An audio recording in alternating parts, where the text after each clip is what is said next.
സുഹൃത്തുക്കളെ, എല്ലാവർക്കും നമസ്കാരം. ഇന്ന് നമ്മളിവിടെ ചർച്ച ചെയ്യുന്നത് ലോകമെമ്പാടുമുള്ള ദശലക്ഷക്കണക്കിന് ആളുകളുടെ സാമ്പത്തിക ചിന്താഗതിയെ സ്വാധീനിച്ച മോർഗൻ ഹൌസലിന്റെ ദ സൈക്കോളജി ഓഫ് മണി എന്ന വിഖ്യാത പുസ്തകത്തെക്കുറിച്ചാണ്. ഈ പുസ്തകം കേവലം അക്കങ്ങളെക്കുറിച്ചോ കണക്കുകളെക്കുറിച്ചോ ഉള്ളതല്ല, മറിച്ച് പണവുമായിട്ടുള്ള നമ്മുടെ വികാരങ്ങളും പെരുമാറ്റങ്ങളും എങ്ങനെ ബന്ധപ്പെട്ടിരിക്കുന്നു എന്നതാണ് ഇതിന്റെ കാതൽ. ഇന്നത്തെ മാറിക്കൊണ്ടിരിക്കുന്ന നമ്മുടെ ചുറ്റുപാടുകളുമായി ചേർത്തുവെച്ച് ഈ പുസ്തകത്തിലെ പ്രധാന ആശയങ്ങൾ നമുക്കൊന്ന് പരിശോധിക്കാം. 1. അറിവിനേക്കാൾ പ്രധാനം പെരുമാറ്റമാണ്. Behaviour beats knowledge. നിങ്ങൾക്ക് എത്രമാത്രം സാമ്പത്തിക വിജ്ഞാനമുണ്ട് എന്നതിലല്ല, മറിച്ച് നിങ്ങൾ പണത്തോടെ എങ്ങനെ പെരുമാറുന്നു എന്നതിലാണ് കാര്യമെന്ന് ഹൌസൽ പറയുന്നു. കോവിഡ് പ്രതിസന്ധിയുടെ സമയത്തും അതിനുശേഷവും നമ്മൾ ഇത് കണ്ടതാണ്. വലിയ സാമ്പത്തിക ശാസ്ത്രബിരുദമുള്ള പലരും പാനിക്കായി തങ്ങളുടെ നിക്ഷേപങ്ങൾ തെറ്റായ സമയത്ത് പിൻവലിച്ചപ്പോൾ സാധാരണക്കാരായ പലരും കൃത്യമായ അച്ചടക്കത്തോടെ എസിപി വഴി നിക്ഷേപം തുടർന്നു. ഇന്നവർ വലിയ ലാഭത്തിലാണ്. പണത്തിന്റെ കാര്യത്തിൽ ബുദ്ധിയേക്കാൾ പ്രധാനം ക്ഷമയാണ്. 2. ആർക്കും ഭ്രാന്തില്ല. No once crazy. പണത്തിന്റെ കാര്യത്തിൽ ഓരോരുത്തരുടെയും തീരുമാനങ്ങൾ വ്യത്യസ്തമായിരിക്കും. ഒരു വ്യക്തിയുടെ വളർച്ച, ജനിച്ച രാജ്യം, അനുഭവിച്ച ദാരിദ്ര്യം അല്ലെങ്കിൽ സമ്പത്ത് എന്നിവയെല്ലാം അവരുടെ സാമ്പത്തിക തീരുമാനങ്ങളെ സ്വാധീനിക്കുന്നു.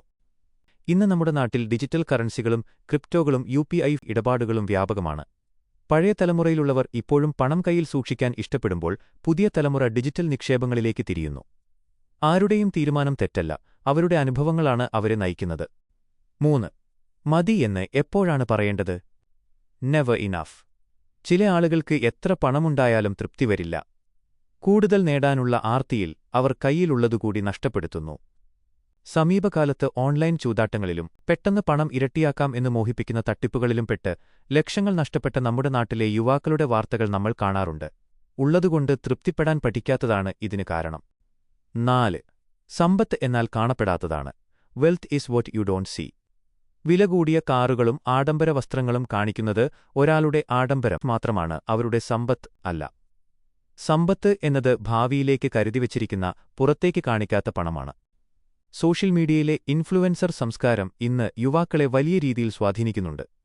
ഇൻസ്റ്റാഗ്രാമിലും യൂട്യൂബിലും റീലുകൾ ചെയ്യാൻ വേണ്ടി മാത്രം ലക്ഷങ്ങൾ കടമെടുത്ത് ആഡംബര ജീവിതം നയിക്കുന്നവരുണ്ട്. പുറമേയുള്ള ഈ തിളക്കമല്ല യഥാർത്ഥ സമ്പത്തെന്ന് ഈ പുസ്തകം നമ്മെ ഓർമ്മിപ്പിക്കുന്നു. 5. സ്വാതന്ത്ര്യമാണ് ഏറ്റവും വലിയ സമ്പാദ്യം. ഫ്രീഡം. നിങ്ങൾക്കിഷ്ടമുള്ള സമയത്ത്, ഇഷ്ടമുള്ള ആളുകൾക്കൊപ്പം, ഇഷ്ടമുള്ള ജോലി ചെയ്യാൻ സാധിക്കുന്നതിനെയാണ് യഥാർത്ഥ വിജയം എന്ന് പറയുന്നത്. പണം നൽകുന്ന ഏറ്റവും വലിയ ബോണസ് ഈ സ്വാതന്ത്ര്യം ആണ്. ഇന്ന് IT മേഖലയിലും മറ്റും നമ്മൾ കാണുന്ന ക്വയറ്റ് ക്വിറ്റിംഗ്, ആവശ്യത്തിന് മാത്രം ജോലി ചെയ്യുക, അല്ലെങ്കിൽ fire movement, financial independence, retire early, സാമ്പത്തിക സ്വാതന്ത്ര്യം നേടി നേരത്തെ വിരമിക്കുക എന്ന ചിന്താഗതി ഇതിന്റെ ഭാഗമാണ്. പണമുണ്ടാക്കുന്നത് ആഡംബരത്തിനല്ല, മറിച്ച് സ്വന്തം ജീവിതത്തിന്മേൽ പൂർണ്ണ നിയന്ത്രണം നേടാനാണ് എന്ന് ഇന്നത്തെ തലമുറ തിരിച്ചറിയുന്നു. ദ സൈക്കോളജി ഓഫ് മണി എന്ന പുസ്തകം നമ്മളോട് പറയുന്നത് വളരെ ലളിതമായൊരു കാര്യമാണ്. സാമ്പത്തിക വിജയം എന്നത് ഒരു കഠിനമായ ശാസ്ത്രമല്ല, അതൊരു മൃദുവായ നൈപുണ്യമാണ്.